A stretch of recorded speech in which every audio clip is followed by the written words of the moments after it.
Deixa eu saudar Elivaldo Barbosa. Boa tarde, Elivaldo. Mais uma vez, boa tarde, Joelso, e boa tarde a você que segue nossa companhia. E Paula Sampaio com a gente também. Paula, seja bem-vinda. Obrigada, Joelson. Boa tarde. Boa tarde também, Elivaldo, e a você que nos assiste.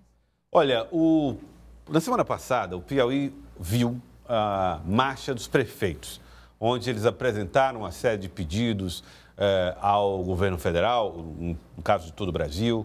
Os do Piauí estiveram lá também e participaram de encontros com a bancada piauiense, teve a agenda com representantes do Estado e também da União, todos pensando na melhor qualidade dos recursos, principalmente para atender a população nas cidades em todo o país. Nós estamos recebendo aqui no estúdio o deputado federal Júlio César, do PSD, que vai conversar conosco a respeito deste e de outros assuntos. Deputado, boa tarde, seja bem-vindo ao Jornal do Piauí. Boa tarde a todos vocês, boa tarde, meu querido povo do Piauí. Bom, que saldo é que fica da marcha dos prefeitos? O senhor que é um municipalista, acompanha essas agendas, essas pautas e também participou do encontro, que aconteceu na semana passada. Bom, eu tenho uma identidade muito grande com os municípios. Nós temos 3 emendas à Constituição que foram projetos de nossa autoria, que aumentou 1% do bolo tributário do IPI, do Imposto de Renda, para o FPE e FPM, que é o Fundo de Participação dos Municípios. Isso tem dado um alívio muito grande, mas tudo foi absorvido pelo excesso de transferências de ônus, de despesas que a União tem feito para os municípios. Nós fizemos até uma pequena palestra lá, mostramos os dados, mas, acima de tudo, a coisa mais importante para os municípios é uma coisa que eles não deram um foco importante. Derrubar aquela liminar do royalty do petróleo da ministra Carmen Lúcia. Para vocês terem uma ideia, o royalty do petróleo no ano passado, ele gerou 117 bilhões de royalties. E o critério, se for dividido como foi, só coube ao Estado 1 bilhão e aos municípios 4 bilhões. 4 bilhões. Uhum. Agora, o royalty dos municípios confrontante, eu falo no geral, principalmente aqueles do Rio de Janeiro, é uma coisa extraordinária, receberam mais de 10 bilhões de reais. Uhum. E nós mostramos a importância da derrubada desse veto, que vai transferir tanto para os estados, mudança de critério, 24 bilhões a preço do ano passado, e para os municípios também 24 bilhões. Agora, deputado, o que representa 24 bilhões? É mais de 1%, mais de 1%. E cada 1% representa mais ou menos 5. 4 é 20% o aumento do FPM e do FPE para os estados brasileiros. O que vai caber aqui? Derrubando esse que está projetado para este ano, até o fim do ano. Aqui vai caber em torno de 600 milhões a mais, só para os municípios. 600 milhões para ser dividido ou para cada município? Ser dividido com todos os municípios do Piauí. Piauí, somente do Piauí. E para Teresina, ela recebeu 35 milhões, vai dar em torno de 140 milhões de reais. Agora, há uma resistência muito grande do Rio de Janeiro, quer que esta queda seja dividida em vários anos, mas a lei determina que seja logo. Logo, certo. E a gente está esperando que seja cumprida a lei e não um acordo para diminuir as transferências. Você falou que esse era o interesse maior dos municípios, isso não ficou tão evidente para ninguém, eu acho. Muito se falou foi sobre reforma tributária, sobre novo pacto federativo, eram esses os assuntos que mais eram tratados lá. Por que o assunto royalties do pré-sal não está no centro desse debate hoje? Eu acho que foi uma omissão da CNM, mas nós estamos avaliando esse pré-projeto de reforma tributária do governo, que ele prevê o aumento da receita e desvincular do teto dos gastos. Teto dos gastos é aquilo que só pode gastar o tanto do exercício anterior corrigido pela inflação. E o Brasil tem arrecadado muito mais do que os anos anteriores. Para você ter uma ideia, em 2021, o Brasil arrecadou, além daquilo que foi aprovado no orçamento, 400 bilhões. Aí ele atendeu o teto dos gastos, que era apenas corrigir o do ano anterior pela inflação, e o excedente foi para pagar parte da dívida pública do governo federal.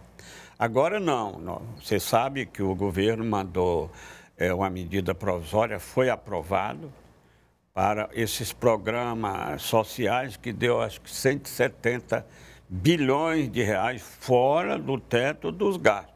E agora quer acabar o teto dos gastos e implantar um novo indexador para que não seja engessado o aumento da receita e, consequentemente, da despesa. Deputado, na política, o PSD, partido que o senhor comanda aqui no estado do Piauí, projeta um desempenho para as eleições municipais e eu queria chamar a atenção aqui para o caso de Teresina. Uma parte da sigla apoia a gestão municipal, a outra parte trabalha com a possibilidade de viabilizar uma candidatura própria do deputado Marco Aurélio Sampaio, que conversou, inclusive, com o senhor no final de semana. Como é que o senhor pretende conduzir essa estratégia, sobretudo aqui na capital? Para onde vai o PSD? Bem, nós estamos em processo de avaliação. Correto. Como todos os partidos estão avaliando nomes. O nome que está colocado publicamente como pré-candidato é do deputado Marco Aurélio. É um homem muito simples, é um homem preparadíssimo, é um homem que tem uma identidade, foi muito bem votado em Teresina e é um pré-candidato que vai ser avaliado tanto por nós, como pelo pai dele, como o grupo político dele. E nós temos uma convicção muito grande que ele tem um potencial muito grande de crescer durante a campanha, porque ele é um homem muito preparado. Olá. Deputado, agora o pré-candidato Marcos Aurélio tem feito críticas à Prefeitura de Teresina. Qual será a postura do PSD em relação à base do prefeito? Veja bem, o prefeito foi eleito, nós tínhamos um candidato, era a Simone, mas no segundo turno, como ela não foi, no segundo turno nós apoiamos o doutor Pessoa. Pessoa que eu tenho uma ligação histórica com ele, é um prefeito que eu tenho uma grande identidade, mas todo partido quer ter um candidato próprio. Quer ter. Então, o nosso, pelo tamanho que nós representamos hoje no eleitorado do Piauí, pelo tamanho que o número de prefeitos e a atração que nós temos voluntariamente de muitos prefeitos passarem para o nosso lado e vamos começar essa transferência ainda este mês, nós não podíamos ser diferente em todos os municípios.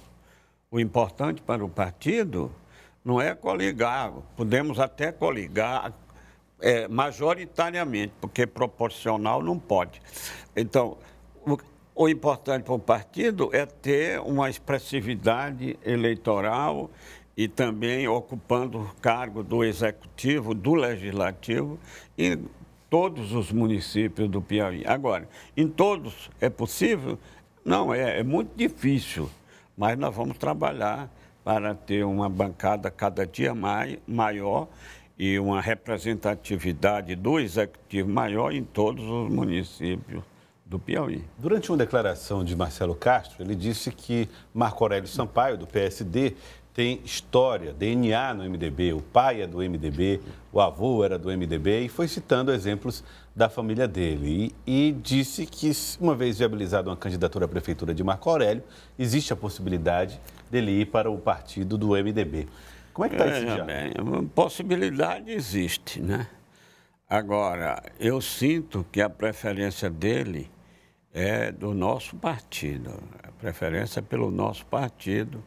Ele tem uma ligação muito forte com o presidente nacional, o Gilberto Kassab, e ele, sendo pelo nosso partido, ele terá o apoio, com certeza, do MDB, inclusive o MDB municipal, que tem um forte comando do pai dele, que é o vice-governador e hoje governador em exercício, Temístocles Filho. Agora, deputado, e em relação aos cargos federais, recentemente a bancada federal piauiense se reuniu, fez o acordo todo, distribuiu a base aliada ao Palácio do Planalto, essas posições federais do estado do Piauí. Agora, as definições ainda não ocorreram, ou seja, as nomeações ainda não surgiram. Qual a expectativa, então, da bancada para essas mudanças, essa reestruturação federal no estado do Piauí? Bom, isso é um critério que é adotado todo começo de legislatura. Nós conversamos esta semana passada, quinta-feira, com o ministro Padilha. Todos os processos estão sendo encaminhados, tem um levantamento da vida de cada um, se tem impedimento ou não, e isso está sendo concluído. Por exemplo, coube a mim indicar a Caixa, a superintendência da Caixa, que nós achamos conveniente manter o atual superintendente, que não precisa passar por esse processo, porque ele já passou quando foi a primeira vez indicado, e o diretor do DENOX, que está sendo avaliado. Então, nós esperamos que, tão logo passe a Semana Santa, isso possa começar a acontecer. Paula? Agora, deputado, a nível federal também se falou na possibilidade de uma migração da senadora Jussara Lima migrar para o Partido dos Trabalhadores. Essa conversa estava sendo feita, ela já foi concluída? De fato, isso pode acontecer? Veja bem, ela é suplente de um senador do PT, o nosso aliado, amigo nosso, o Wellington. Ele quer demais, mas há uma certa resistência do nosso partido, e o presidente nacional do nosso partido ficou de ter um entendimento. Tudo indica esta semana, se for viabilizado este encontro, porque o ministro Wellington está no exterior. Se isso acontecer, eles vão trocar ideia, vão ver como é que isso acontece, e nós esperamos que a solução seja desse entendimento. Deputado, eu quero agradecer a presença do senhor aqui no Jornal do Piauí. Deputado Júlio César, obrigado por ter vindo. Obrigado a todos vocês, ao querido povo do Piauí. Muito obrigado, deputado Júlio César Lima.